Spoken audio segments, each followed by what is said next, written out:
I do believe, no matter what Lamar Jackson is saying right now about he wants to be traded, at the end of the day, I strongly believe that he'll be wearing that purple and black uniform come September with a fat new contract that he'll be happy with and the Ravens will be able to live with. And when they walk into the building and after training camp, they'll be, man, he's going to get that done. This is a tough negotiation. We love you, Lamar. That's what I believe. I don't think you always thought he was staying. You always thought in the end they would pay what it would take to keep him. Because you're not getting rid of him. No, okay. Because he's him. Because he's him. Right. He's him. Nobody gets rid of the top quarterback in the prime of their careers. $200 million guaranteed, Key? I think he'll get what he's looking for. Look at these stats that we're putting up on ESPN2 right now. First quarterback in NFL history to win NFL MVP before age 23. First quarterback with 30 touchdown passes and 1,000 rush yards in a season in NFL history. First quarterback with multiple seasons of 1,000 yards rushing in NFL history. And by the way, his winning percentage is one of the highest of all time. I believe it's top 5. Now all of a sudden he's saying, well, no, now I'm making it public that I demanded a trade because I'm actually willing to walk away. And Keith, what have you always told me since day one on this show? When a player doesn't want to be there anymore. Yeah. He doesn't want to be there. But this isn't a relationship like that. This is a negotiation. This isn't I don't like you, you're treating me wrong. This is a negotiation in the offseason. Remember, Jay, nobody's missed any time. Football doesn't start till September. Yeah, we are now getting ready to end the month of March. Between the end, let's call it April 1st, because it's basically over. April 1 till the end of training camp before the start of the season around Labor Day. That's the next time you'll see him in a uniform walking into a stadium. Yeah, but will it be a Baltimore Ravens uniform? But relationships could be good, right? You can have, you cannot miss time. Relationships can be good, but sometimes, we've all been through this before, too, by the way. When you're negotiating sometimes, even if the relationship was good, the negotiation tells you how the organization feels about you, especially if you know what your worth is, and that could change the dynamic of the relationship. Especially when you don't have a middleman, like an agent who's not going to tell. He doesn't have to be completely transparent. Right? Some things that maybe the client doesn't want to hear, he doesn't repeat. He could tell you, or she could tell you to be patient. But by the way, this is what I think, guys. All negotiations I've ever been in, and been in a lot of them. Yeah. It was tense. It was pissed. It was mad. And then, we got that thing done. It's possible. But let me tell you we got it done. I told you, man, we was going to get it done. What's going on here? I think Lamar just put pressure on the entire league. Because remember how it was going around when 5 leaks came out and we're not interested, how all these players were saying collusion, right? JWill, different people were like, what is going on? Yeah. Now, sunlight is the best disinfectant, right? So he just opened the window, opened the shades, sunlight's coming in, and now everyone's going to be looking. Okay, he plainly stated he's going to bounce. Any offers? No offers for this dude in his prime superstar quarterback? Max, how long have you been watching football? Seriously. 40 years. Okay. Are the Jets still looking for a quarterback? Not really. They got their guy. No. Are they still looking for a quarterback? Sure. Are the Miami Dolphins still looking for a quarterback? They got their guy, but he's in and out. But they're still looking, right? So I'm just going to give you. Yes. Okay. They're still looking for a quarterback. Is the New England Patriots still looking for a quarterback? They may tell you they're not, but they are. The reason I'm saying this, the Cleveland Browns is looking for a quarterback forever. Right. They said, you know what? Enough. We can't, because you can't get a guy like this. I'm not letting my franchise quarterback leave because I can't. It will set this franchise back 15 years. Easy.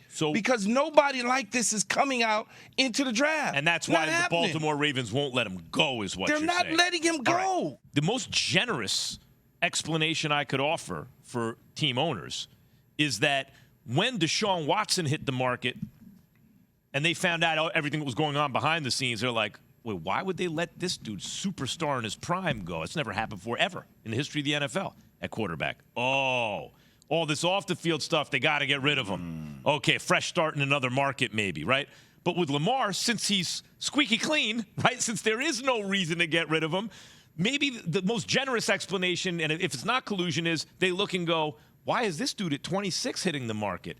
That team that knows more about him than anyone else must think he's not worth the money, right? Unlike Deshaun Watson, why is he hitting the market? Oh, off the field stuff. The fact that Lamar doesn't have off the field stuff leads teams to believe maybe, well, he's been hurt the last couple of years. They're concerned about that too.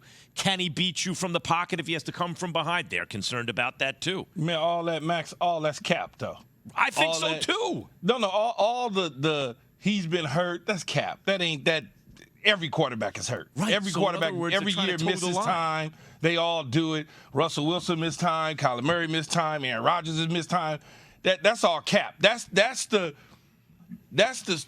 script that is given to people so people can run with it on their shows and talk about it. Oh, he's missing time. Maybe that's the reason why. No, it's all a negotiation. I'm telling you, all it is a negotiation in who's going to bend first. Who's going to break? Which one of the two are going to break first? Who has, because as far as I'm concerned, the Baltimore Ravens, they got a goal to go to championship and try to win it.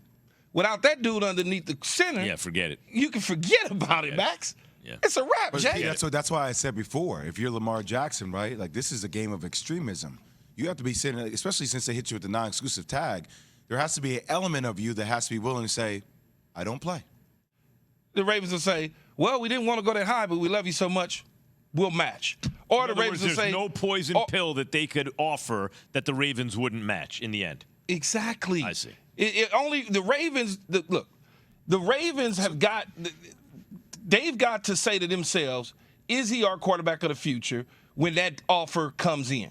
And somebody blows them away on a 260. I keep throwing these numbers around because I want it to be so out there that you would think they wouldn't match. If it's $280 million and the Ravens say, it's just too much, okay, then that's not for you. It's for them. So, Nakir, are we saying, do we think a team will come to the table with an offer in the ballpark that Lamar Jackson actually deems to be what his value is, and then the Ravens will match?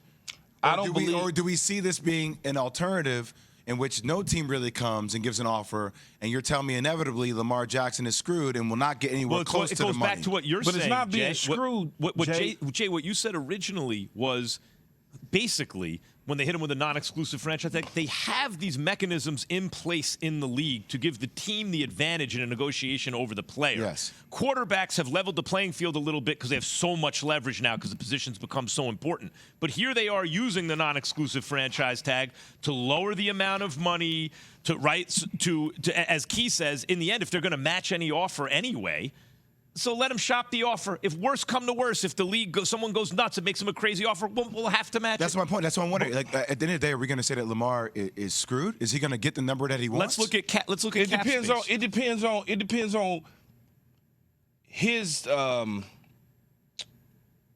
how he could stomach sitting out.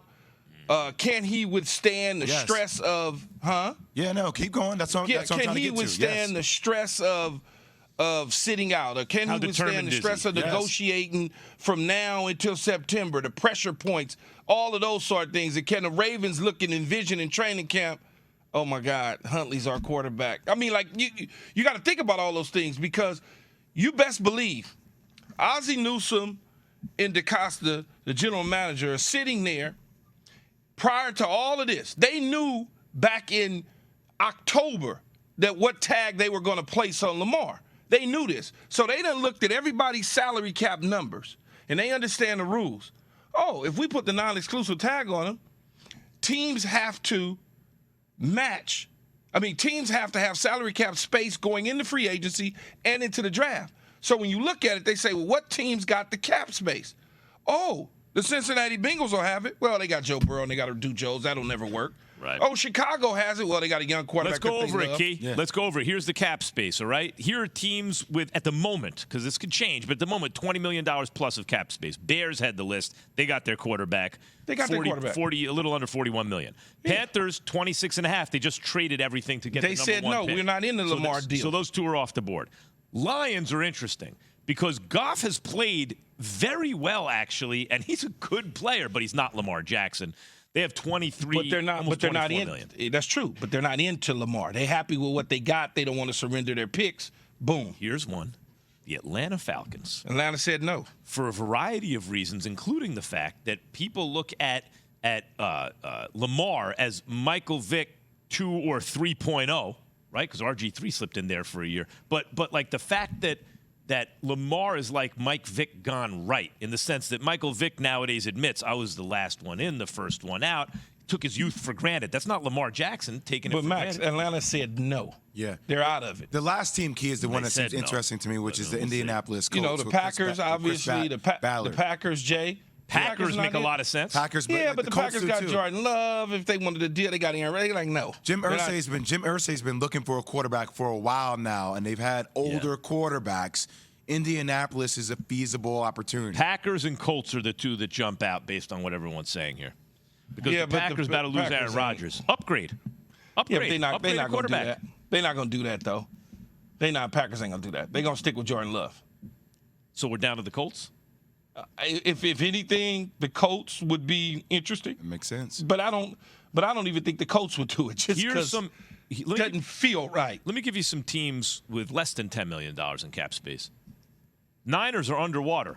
They're almost $2 million over the cap, right? Commanders are about $1 million above the cap. Bucks $4 million above the cap. Jets $10. He uses the word we would be negotiating in bad faith. Negotiating with who? Are you talking about negotiating with Green Bay? Or are you talking about negotiating with Lamar and throwing somewhat of a monkey wrench in Baltimore's negotiation That's a great question. plan? I assumed he was because of the relationship that I've been talking about that he has with the Ravens and Ozzie Newsome, somebody that he admires, someone that he learned underneath, someone that he is one of his trusted allies. Like, who is he talking about? That's a great question, Key, because I assumed he was saying, hey, if we start negotiating with Lamar, we'd be negotiating in bad faith because we're already pregnant with Aaron Rodgers and the Packers, right? But he could just as easily be saying, if we started talking to Lamar, we'd be negotiating in bad faith with the Packers because it would mean that we're really not making this serious push for Aaron. You could hear it both ways. Why couldn't you do both? Do what, both? You could. You honestly could if you wanted to. I am not running for president. You kind of are running for president, though. It's like, why could, like, obviously all your eggs are in the basket with Aaron Rodgers, but that doesn't mean that just because Joe Douglas makes this comment that you can't do your due diligence on what's happening and keeping an ear to the streets on what's going down with Lamar. But I think, that's a feasible option. Even though they are obviously all in Aaron Rodgers, you still pay attention to the situation. Yeah, what it sounds like, Key, is that he's saying that they just prefer Aaron Rodgers, so they wouldn't be serious about Lamar. I guess you can look at it that way. I don't look at it that way. I'm looking at it from the standpoint of the relationship that he has with the Ravens and knowing it's just like me and you, Max. I know you, right? Mm-hmm. I say that you say Key wants to sell his car. Mm-hmm. And somebody comes to you and they say, well, why don't you buy it, Max? You're looking for the same car. Yeah, but Key's not going to sell it to me. Mm-hmm. Why would I even put a bid in for it? He's not going to give it to me. This is the same thing. Why would I put a bid in? What did you say? If I had the best bid, I can't have the car. But you're not going to bid on it because you already know I'm not really going to sell it. Mm-hmm. So why even bother bidding on it when you know me and you know Key's he just wants a little bit of attention. He's never selling the car. His wife is telling him to sell the car. He's not actually going to sell it. He's not going to sell it. So why would I sit up and have my 5 assistants put this offer sheet together and have my famously personnel guy come over there and hand it, and it's never going to happen. And this is what Joe Douglas understands about Ozzie Newsome and the Baltimore Ravens. It's never going to happen. So why waste my time on that when I got this over here that I need to spend a little more time on and massage some when I know over there that's just a waste of time? I hear that. That's plausible. Let me give you another theory, though. See, to me, if I'm running a team, let's take all relationships out of it. I just got a team. I want Lamar Jackson to be my quarterback. Now, I'd much rather have him than Rodgers because he's much younger, okay? Rodgers at his best, and he won back-to-back MVPs. He's incredible, one of the best ever. But, you know, he's 13 years older than Lamar Jackson. So I want Lamar. So I'm thinking, all right, Rodgers is going to cost me. You saw what quarterbacks go for, multiple firsts and everything. Then I hear, oh, wait a minute. Rodgers not even going to cost a first. And Lamar's going to cost 2 firsts just to start negotiating with him, basically. Then I'm like, okay, I'd rather have Rodgers. But now all of a sudden I'm talking to the Packers, and they start digging in. No, we need a first and a second and a conditional this. And I'm like, wait, that's already too close to what it's going to cost me to get Lamar. For that, I'll go get Lamar. Now, Lamar comes out with this comment. I'm trying to be out. Do we think it's coincidence that on that day, Gutekunst comes out, the GM of the Packers, says, no, we don't need a first? I don't think that's a coincidence. I think that Lamar, his presence now makes this Rodgers to the Jets thing happen, because now the Packers realize, okay, accurate. Right? We're not going to get it. Force your hand on it. Yep, yeah, because for that they might just say, well, exactly. if it costs this go much, all in on Lamar. Yeah. You know, you say coincidence on the day it comes out, right? Yeah. It's the owners' meeting. So they're all together. Everybody's exactly. there. They're talking. You got it, huh? Everybody's there. They're talking. Yeah. Everybody's there. They're talking. You got to get the information, right? Kimberly A. Martin is there, and all of our guys. They're getting all the information. This is the only time you can talk to the owners and general managers and head coaches all in one spot. Max, back to your point. Like I'm leaning like you. I think you're right on this one, man. Because yesterday, the first thing I thought as I'm watching Joe Douglas at the podium is, don't lose a moment for leverage. If you do feel like now the market is about to open up a little bit to increase, like, yeah, we're considering all options. Right. Like, but now to say, hey, it would be disingenuous, it does let me know that it feels like a deal is imminent. It's on the verge of being done. And in this league, though, just like all leagues, though, trade partners are extremely important because you have to do business with them. Everybody's and I'm sensitive, sure, Key. huh? Everybody's sensitive. You know what I mean? And I'm sure I'm sure Joe Douglas in the Baltimore Ravens relationship is extremely important. So to step into that business, you just wouldn't. It would be disingenuous. That's the way I look at it. Like with the Lamar Jackson thing, sometimes it's like with Kaepernick, right? Everyone had an excuse. At a certain point, you go, hold on, let's step back and see the forest for the trees, right? Like, let's not miss the forest for the trees. This one doesn't have the cap space. This one likes his quarterback. This one traded up in the draft. But that's different, though, man. There are 31 other teams, and none of them want a superstar quarterback in his prime. Hey, you got to remember one thing with the Kaepernick situation. The Baltimore Ravens was getting ready to do something, and then some stuff happened. Well, I don't want to get sidetracked on that. What I mean is there are 31 other teams, and every single one of them has a legit reason that they don't want a 26-year-old superstar quarterback. That's why it goes back to the original question that I asked you, Key. That's why I always go back to that. They're not going to let him go, Key, Max. Key, that's why I go back to the original question that I think is the meat here that we're trying to get to. What do you think he actually gets? Do you actually think he gets a number that he wants in order to stay? Or is he going to be willing to sit out because it's not going to be met? Keyshawn, JWill, and Max is presented by Progressive Insurance. I don't know. I don't know. I really don't know. If I knew, I'd tell you. I'd go on one of these big stations and this just in and talk about it with Max. Break some news. Thanks for watching ESPN on YouTube. For live streaming sports and premium content, subscribe to ESPN+.